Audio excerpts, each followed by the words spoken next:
A lot of business went on all around the football world last summer, and they've all produced different results. Some signings have evoked immediate joy and delight, while some have left fans and clubs with a feeling of regret. Today, though, we're not talking about the new clubs these players have joined, we're focused on the selling clubs. We're a few months into the season, and there are some clubs who wish they didn't say goodbye to some of their players in the summer. Who are some of these players? Well, we'll find out in this video today.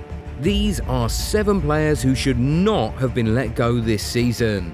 We'll start with Inigo Martinez. He was a real rock in the Barcelona defence last season, and despite being 34, he still looked like he had a couple more seasons at the top level in him. He was a leader in the Barcelona defence, and his intelligence was one of the things that made Flick's high-risk, high-line football hugely successful.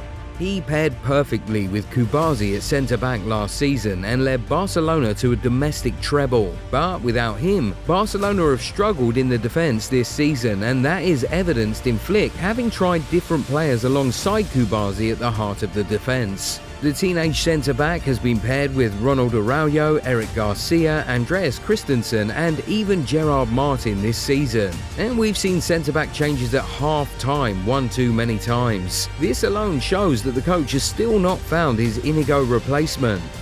Also, Inigo was Barcelona's only real left-footed centre-back, and for that reason alone, he just should not have been let go, because he gives a sort of balance they struggle to find in anyone else. Once again, Barcelona's financial woes have put them in a very unpleasant place. If they didn't have a problem with registering players, Inigo would very likely still be a Barcelona player right now. Speaking of Barcelona, they currently have Marcus Rashford on loan, but we'd say that Manchester United should not have let him go in the summer. This is a player who's always in and amongst the goals, and he's showing that right now, even at Barcelona. A player like this would have been very beneficial for United. Imagine having Mbeumo and Rashford on the same team. Man United would have been absolutely unstoppable right now. And if they don't miss Rashford yet, they probably will pretty soon when Ahmad and Mbeumo leave for the AFCON in December. And considering Šeško is out injured and Xerxes has fallen out of favour with the coach, attacking options are bound to be really slim for the Red Devils for about a month, and they might wish they didn't let Rashford go in the summer, especially when no money was made from his exit. Another winger who should not have been let go this summer is Heung-min Son. It really did come as a shock to everyone when he announced that he'd be leaving Spurs not long after helping break the club's trophy drought.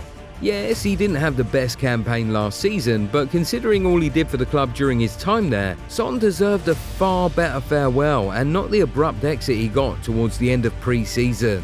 And even apart from that, we can all see that he's actually not finished yet. He's currently tearing things apart in the US with 16 goal involvements in 13 games for LAFC. You can say that the quality in the MLS is lower than the Premier League, and that's true, but Son is surely better than everything Spurs have in their attack right now. A team whose current top scorer is a centre-back would definitely have benefited from having a player like Son who knows the club in and out and has shown several times that he has the ability to produce goals out of absolutely nothing.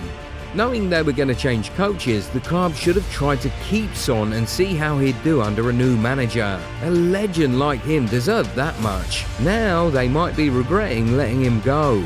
Another player who should not have been let go is Gianluigi Donnarumma. Everyone said it while it unfolded. It was very unfair how PSG treated Donnarumma, especially after the season he just had. He made massive saves and put up world-class performances game after game to help PSG win their first ever UEFA Champions League trophy. And what did he get for his efforts? The club kicked him out, not even allowing him to be part of the squad for the Super Cup game. Now, this isn't to take anything away from Lucas Chevalier. He's not a bad goalkeeper at all, but Donnarumma is literally one of the best shot stoppers in the world. And in certain tight games, PSG will surely regret letting go of this monstrous big game player who can always be a difference maker.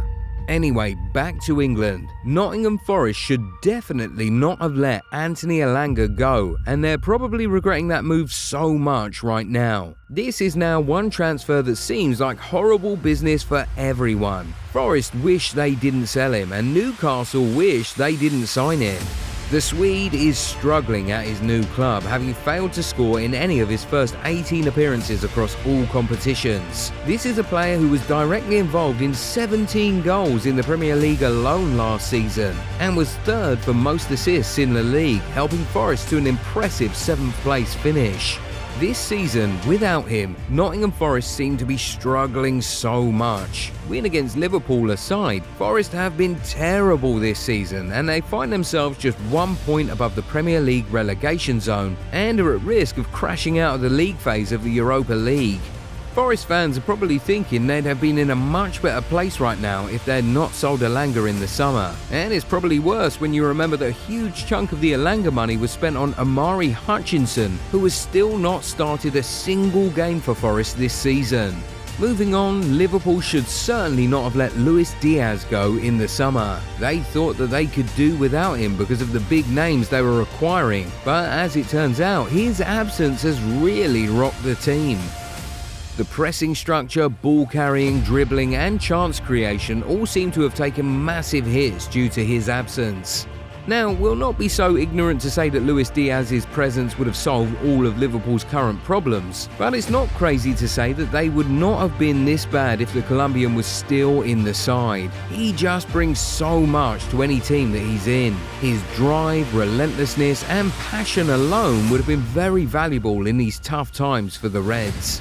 And then when you see that Diaz has scored more goals this season than every single Liverpool player, yes, including the record signings, the regret probably deepens.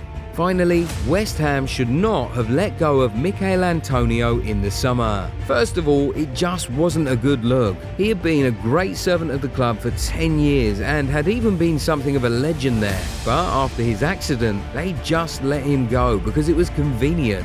But it's not just that. The club probably thought that they could do without Antonio because they have Füllkrug. But well, Füllkrug has still not found the back of the net this season, and he's missed a handful of games due to injury. In fact, there are speculations that he might be out of the club in January. Yeah, Callum Wilson has come in and has helped with goals, but imagine if they still had another experienced Premier League striker like Antonio who knows the club so well and could shoulder some of the goal-scoring responsibilities. West Ham would likely be in a better place than where they currently find themselves, which is just 1 place above the relegation zone, and even that is just because of goal difference. Now, of all these players that we've mentioned in this video, which do you think was the biggest loss for their old club? Also, are there more players that you think should not have been let go this season? Get in the comments and talk to us. If you enjoyed this video, give it a thumbs up and subscribe to the channel. Also, turn on the bell notification so that you never miss out on new content. We'll catch you in the next one. Bye.